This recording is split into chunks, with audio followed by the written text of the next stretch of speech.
Ora viva! Na crónica desta semana, Miguel Sousa Tavares volta a discorrer sobre o estado do mundo, com Trump, sempre ele, em destaque.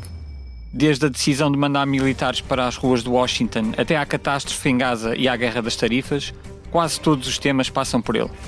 Naturalmente, vamos ainda falar um pouco sobre a aguardada cimeira sobre a Ucrânia no Alasca, com Putin. Eu sou o João Pedro Barros, editor online do Expresso, e este episódio do podcast Miguel Sousa Tavares de Viva Voz arranca dentro de instantes.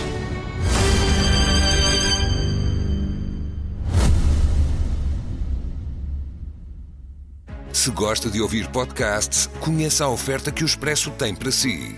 Da política à economia, ciência e cultura, passando pelo desporto. Entrevistas marcantes, análises e perspectivas que fazem a diferença. Ouça em expresso.pt e nas principais plataformas de podcast. Expresso. Liberdade para pensar. Viva, Miguel! Olá, João Pedro. Começa a crónica desta semana com o envio da Guarda Nacional para as ruas de Washington, numa decisão de Trump que parece ter pouco respaldo nos números disponíveis sobre a criminalidade. No plano interno, para ser simpático, a oposição a este tipo de medidas parece ser débil, e ainda há dias eu ouvi a Jeanine Pirro, que era uma ex-apresentadora da Fox News, que agora foi nomeada como procuradora do distrito, agora ou há alguns meses, do distrito de Colômbia, ou seja, de Washington, fazer uma declaração em que dizia que não ia aborrecer as pessoas com os factos. Estamos, de facto, aqui num novo tempo.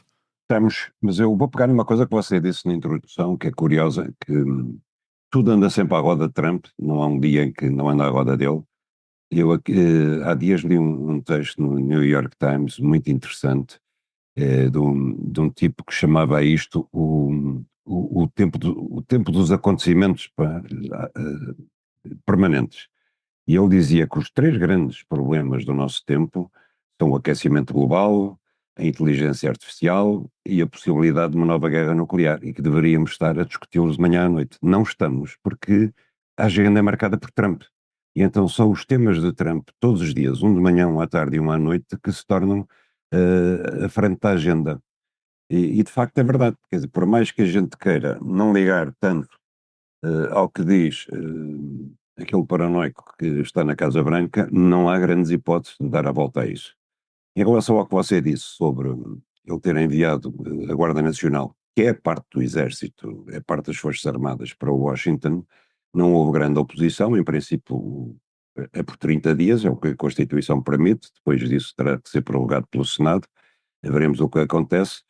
Mas de facto toda a gente está a capitular perante Trump, não é só o Partido Democrata, não são só os tribunais, sobretudo depois que o Tribunal Federal, o Supremo Tribunal dos Estados Unidos, teve aquele acórdão em que disse que os tribunais estaduais não podem contrariar a política do presidente, não podem evitar que ele prossiga com a sua política e com a sua agenda eleitoral.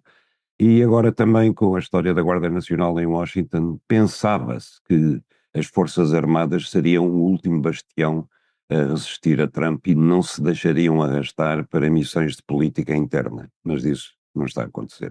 E também a resistir àquele princípio que é basilar nos Estados Unidos da soberania em grande parte dos temas dos governadores dos Estados sobre o Estado Federal. Isso já aconteceu mesmo na Califórnia.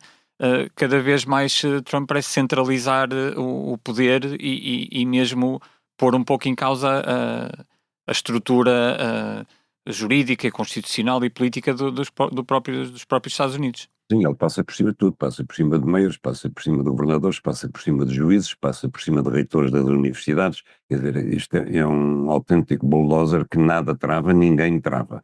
Eu chego a espantar-me como é que ele tem capacidade durante as 24 horas de um dia para tomar tantas decisões e de disparar em tantas direções. E para fazer tantos tweets, não é? E para fazer tantos tweets. Estou convencido que, pronto, deve ter uma grande task force a trabalhar para ele, nos vários domínios. Agora é impressionante como é que ele consegue, de facto, e conseguiu em menos de 6 meses, ir a todos os lados e atear todos os focos que queria. Uhum. Aliás, a sua crónica desta semana volta a grande parte dos temas da semana anterior, o que em si eu diria que também já é revelador sobre o estado do mundo e os temas que nos preocupam. Volta a falar sobre Gaza, e não é que o catálogo de horrores que se passa no território já não seja suficiente, mas tivemos agora o assassinato de 6 jornalistas num ataque deliberado, admitido por Israel. Também aqui estamos numa era em que os factos podem ser abafados por contra-acusações no espaço público, aquilo que se chama de whataboutismo, e também falou bastante no artigo sobre os comentadores que até no próprio espaço público nacional comentam estes temas de Gaza e numa posição pró-israelita, diria eu, para resumir. Bom, eu não vou negar que, obviamente, também deve haver notícias de propaganda da parte do Hamas e da parte dos palestinianos. Como é óbvio, sim. Agora, a raiz do problema é este. Morreram 240 jornalistas palestinianos em Gaza desde que Israel iniciou a sua operação, e todos eles eram palestinianos porque Israel não deixa entrar nenhum jornalista estrangeiro em Gaza. E, portanto, quando se vem com o argumento de que os números podem ser falsos, que o Hamas está a fazer propaganda, etc., a resposta lógica é, então, deixem entrar a empresa internacional em Gaza e logo veremos se é verdade ou não é verdade. Sendo que, incontestavelmente, as imagens não mentem. As imagens que nós vemos todos os dias não mentem. Fosse há 30 anos atrás, Israel poderia ter levado a cabo este massacre silenciosamente ou quase. Neste momento é impossível. É verdadeiramente impossível. E digamos, isto toca num absoluto último reduto do que é a humanidade, a pessoas, crianças a passar fome sem cuidados médicos. É uma espécie de um último reduto que nós achávamos que poderia estar protegido por aquilo que se chama o direito internacional. Exatamente, mas João Pedro, repara numa coisa, este ataque feito a uma tenda onde estavam 6 jornalistas foi deliberado, foi um ataque da aviação. Eu pergunto-me como é que um piloto militar que fez uma formação para defender o seu país é capaz de aceitar uma ordem para disparar contra uma tenda onde estão 5 civis. Ok, ele não devia saber que eram jornalistas, mas disparar contra uma tenda eu acho uma coisa inacreditável. Mas já antes, Israel tinha disparado diretamente contra um veículo onde vinham membros da Organização das Nações Unidas para auxílio aos palestinianos, que entretanto foi corrida. E mataram na altura também, creio que 7 ou 8. Portanto, Israel não se coíbe nada. O seu IDF, que o governo de Israel diz que é o exército mais ético do mundo, não se tem coibido de disparar deliberadamente sobre trabalhadores humanitários, sobre jornalistas, sobre médicos, sobre os hospitais, sobre tudo. Tudo é um alvo possível e legítimo dentro de Gaza. E o que resta do Hamas, diria eu que a maioria dos especialistas, a esmagadora maioria, já não constitui propriamente uma ameaça há muito tempo, não é? Sim, isso dizem no manifesto aqueles 30 e tal ex-chefes militares, ex-chefes de segurança da Mossad e do Shin Bet, publicado na semana passada, é exatamente o que eles dizem. Do ponto de vista militar, os objetivos de Israel já foram atingidos há mais de um ano. Isto é dito por eles, não é dito por mim. E a guerra só prossegue porque serve os interesses políticos de Benjamin Netanyahu. Porque de resto já não há objetivos militares em Gaza. Eu ia precisamente pegar nesse aspecto e arrisco pedir-lhe aqui alguma futurologia. O julgamento de Netanyahu será aparentemente retomado a partir de novembro. Poderá ser a partir daqui e a justiça e alguma oposição política interna que podem travar esta escalada de Netanyahu e do seu governo bastante próximo e dos seus membros do governo chegados à extrema-direita, ou fazem mesmo parte da extrema-direita? É difícil fazer futurologia. O que eu posso dizer é aquilo que se tem passado. O que se tem passado é que o julgamento tem sido sucessivamente adiado. E atenção para quem nos está a ouvir e não sabe, ele é acusado de corrupção, Netanyahu, e tem sido sucessivamente adiado com o argumento que Israel está em guerra e que um país em guerra não pode estar a julgar o seu primeiro-ministro. Mas, entretanto, Netanyahu já despediu a Procuradora-Geral da República, porque, tal como Trump despediu a diretora do Instituto Nacional de Estatística dos Estados Unidos, porque ela revelou números que mostram o desemprego a crescer nos Estados Unidos e ele não gostou, também o primeiro-ministro israelita despediu a Procuradora-Geral da República porque ela encabeça a acusação contra ele. E, portanto, aquilo que se dizia que era a única democracia do Médio Oriente, Israel deslizou rapidamente por via da ofensiva militar para uma ditadura assumida como tal. Um deslizamento que acontece curiosamente, ou talvez não, também do lado dos Estados Unidos. Acabamos por falar aqui destes dois deslizamentos.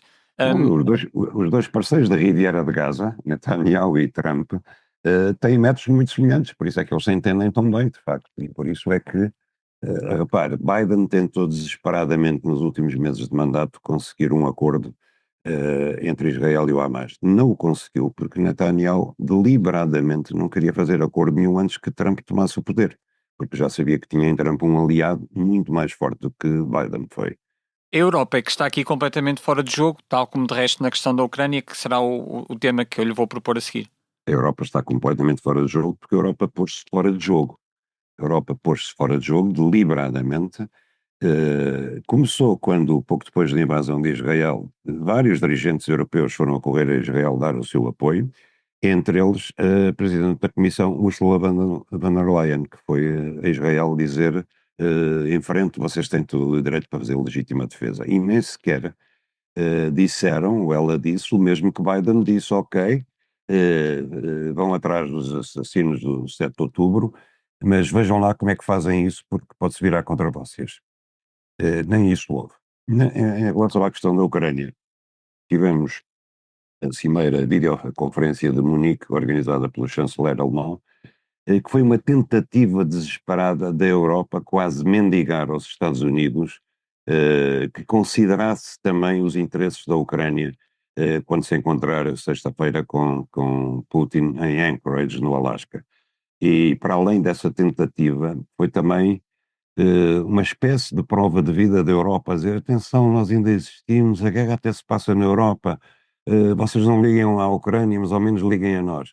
E de caminho chamaram, coisa que eu também não entendo, o secretário-geral da NATO para participar nessa cimeira. Não sabemos o que é que Trump disse.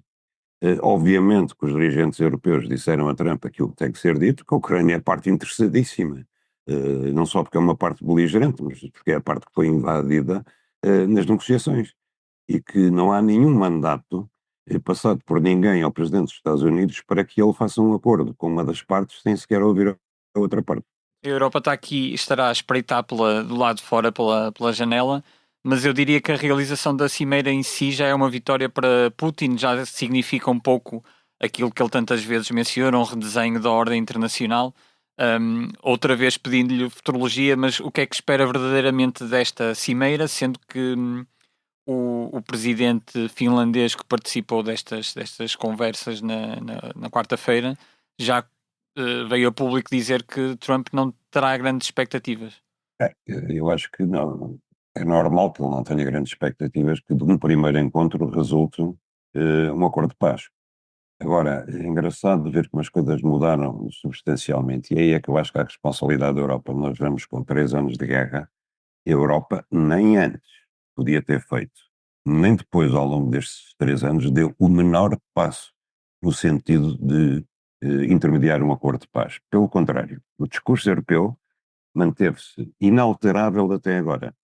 E é preciso apoiar a Ucrânia quanto tempo, quanto necessário, fornecendo armas, fornecendo dinheiro, etc. Do mesmo modo que Zelensky também, empurrado pelos europeus, que o convenceram que ele era o novo Churchill, nunca quis falar de um acordo de paz, mas sempre da continuação da guerra até uma absurda hipótese de vitória final. E agora de repente mudou tudo. Agora vemos Zelensky já pronto a discutir cedências territoriais, dizendo que o mais urgente de tudo é um acordo que se está a pouco, porque está a perder a guerra, e vemos a Europa preocupada em que Trump não aceite demasiadas exigências da parte de Putin. Ora, esta Europa é irresponsável, esteve de braços cruzados durante 3 anos, esteve a fomentar uma guerra por interposta a Ucrânia com a Rússia e com o apoio da NATO, integrada na NATO. Não fez nada para que essa guerra terminasse e agora vê-se nesta situação de ser ultrapassada, humilhada, desconsiderada pelos Estados Unidos. E merece-o. Merece-o porque esta geração de dirigentes europeus é absolutamente incompetente, absolutamente hipócrita e está fora da história, fora da razão, fora da necessidade dos tempos.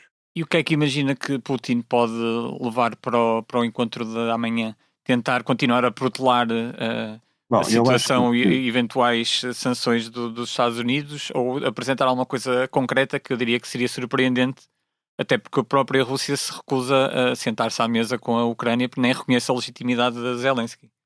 Eles vão de sentar-se à mesa. Agora, o que ele não aceita é a proposta de Zelensky, que é ele fazer uma cimeira com Putin diretamente. Aliás, não serviria de nada, porque para as cimeiras entre os chefes de Estado para terminar com uma guerra é o ponto terminal da negociação, porque até lá a negociação é feita por diplomatas, é feita por militares, é feita por técnicos.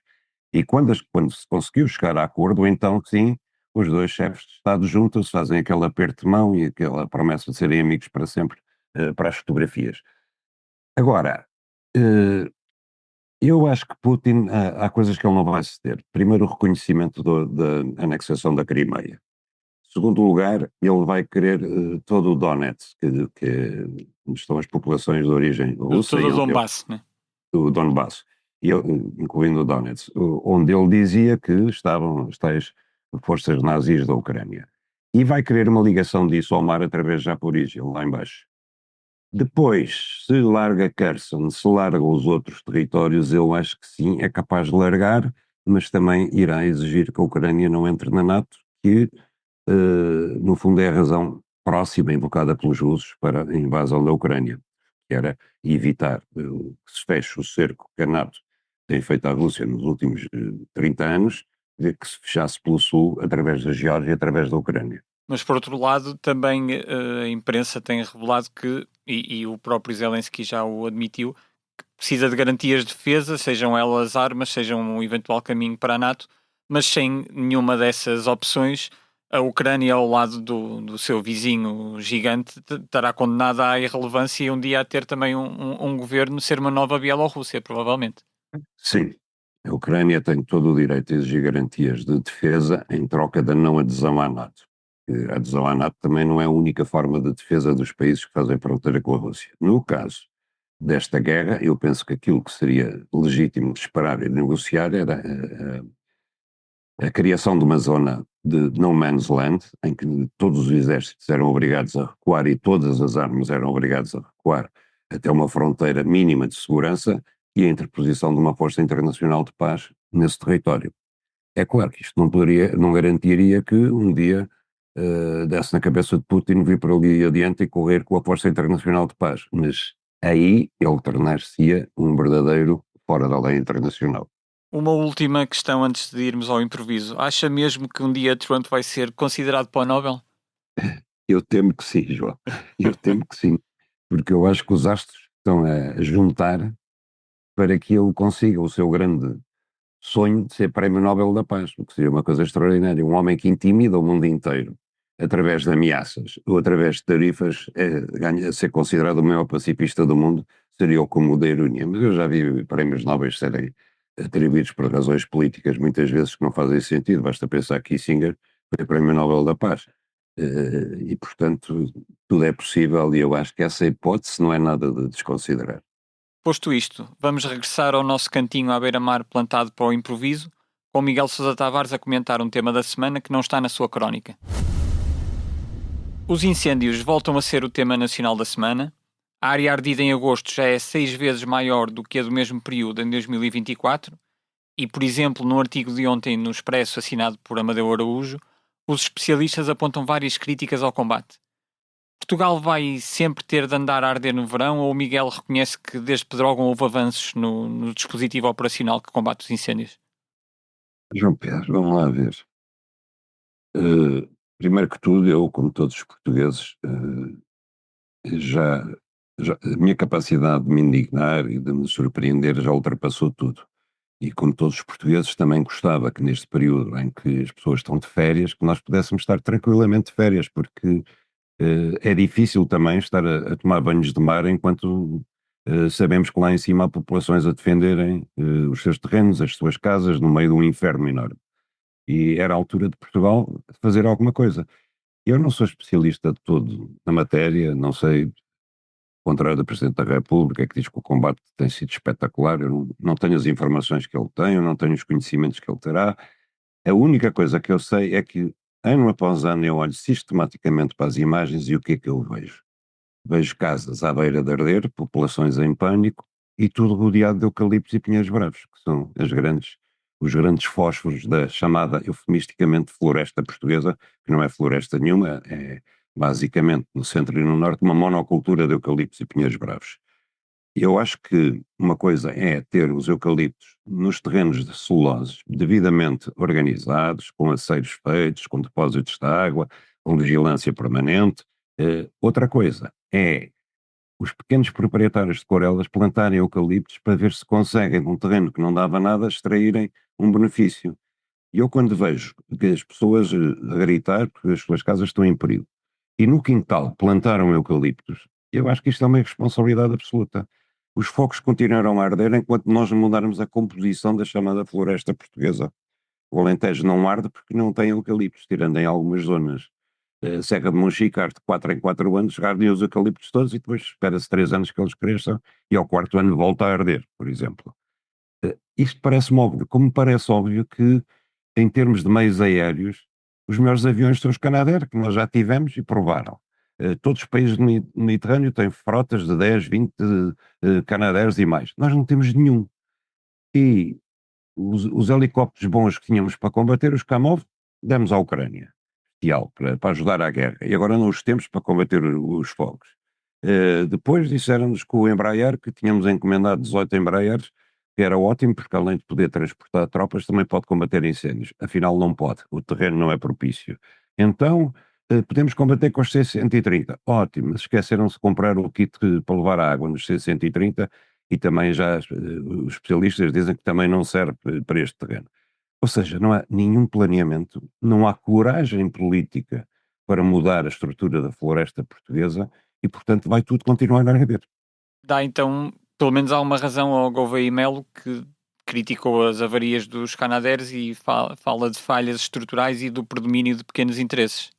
Completamente. Isto é um país de uma burocracia enorme. Eu lembro-me que aqui há 2 anos nós tínhamos 2 Kamovs avariados há 3 anos, que não podiam voar por questões burocráticas, porque faltavam peças ou o piloto não estava acreditado. Quer dizer, coisas que qualquer pessoa competente que queira resolver um problema resolve em meia hora. Em Portugal fica-se 1 ano à espera. Isto é a prova. Eu, aliás, João Pedro, eu já há tempo escrevi um artigo no Expresso que se chamava o falhanço do Estado. A todos os níveis dos serviços públicos há sinais preocupantes da absoluta incompetência do Estado para cumprir a sua missão, a missão que os cidadãos lhe confiaram e a missão para a qual os contribuintes lhe pagam impostos. E o combate aos incêndios é um deles. Eu não sei, francamente, o que é que o PSD e Luís Montenegro vão festejar no Pontal. Em minha opinião, não há nada para festejar. Bem, e é com o Estado do Estado que concluímos mais um episódio do podcast Miguel Sousa Tavares de Viva Voz. Este episódio teve a sonorização e edição do João Martins. Regressamos para a semana.